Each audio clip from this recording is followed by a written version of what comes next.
Hi, boys and girls. So today we're going to talk about color theory and color schemes.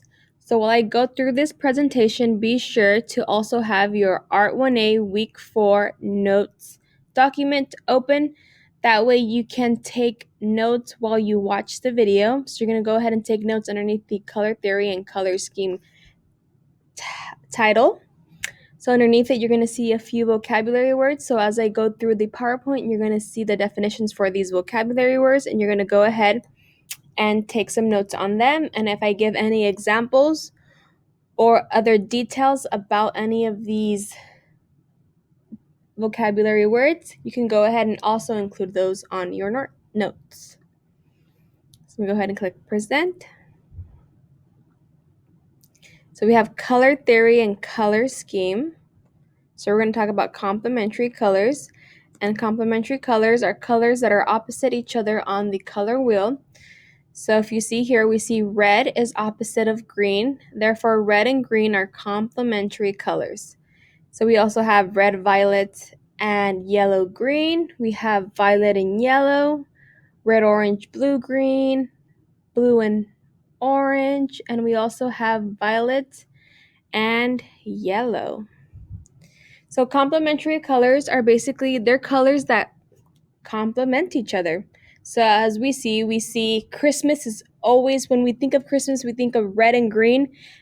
And the reason for that is because red and green are two colors that complement each other, meaning they look good together. So another example would be the Los Angeles Lakers. So we know that their two colors are yellow and violet. Therefore, they really stand out and they look really nice together. That is another example. And then we also see how blue and orange really complement each other when they're placed next to one another. So I'm sure you guys know so many other examples of that you've seen in the real world. Maybe it's another holiday or another sports team that uses complementary colors. So then we have analogous colors. And analogous colors are hues that lie next to each other on the color wheel. So hues is another word for colors. So analogous colors are 3 to 5 colors that are next to each other on the color wheel.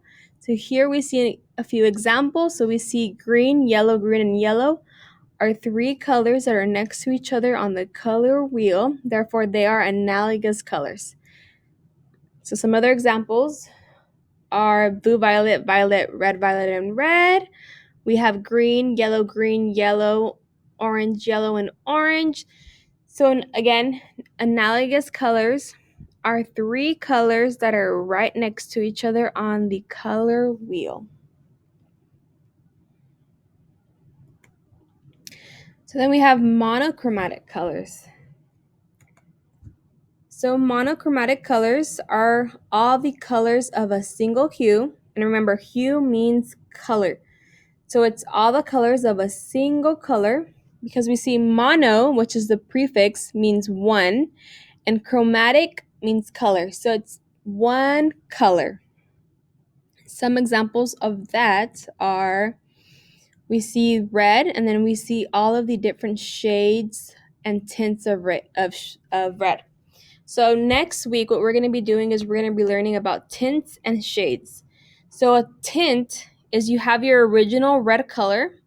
So a tint is you add a little white to it, and the more white you add, the lighter it's going to get. And a shade is you're going to add a little black to it, and the more black you add, the darker the color gets. Same thing goes for blue. So we have our original color. The more white you add, the lighter it's going to get. So that is a tint. And the more black you add, the darker the color is going to get. So that is monochromatic color. So it's all the different shades and tints of one color. So then we have warm colors. So warm colors are any color that is vivid or bold in nature. So these are colors that remind you of maybe fire, lava, or the sun. And half of the color wheel is made up of warm colors. So we see yellow, yellow-orange, orange, red, and violet. So some examples, here are some examples of paintings that have warm colors. So this is an example of a painting by Van Gogh, and the painting is called Still Life Vase with 12 Sunflowers. So you see there are 12 sunflowers in the vase, and it's a very famous painting, and he's using warm colors. And then we also have cool colors. So cool colors are any color that is calm or soothing in nature. So these might be colors that remind you of ice, water, soil, and maybe even snow. And again, cool colors make up the other half of the color wheel, which is yellow, green, green, blue, blue, violet, and violet. And I also have some examples to show you. So here are some really nice paintings that artists used cool colors in. So this is actually one of Van Gogh's most famous paintings, and it's the Starry Night. And later on we're going to talk about this more in class. So these are different types of paintings that have cool colors in them.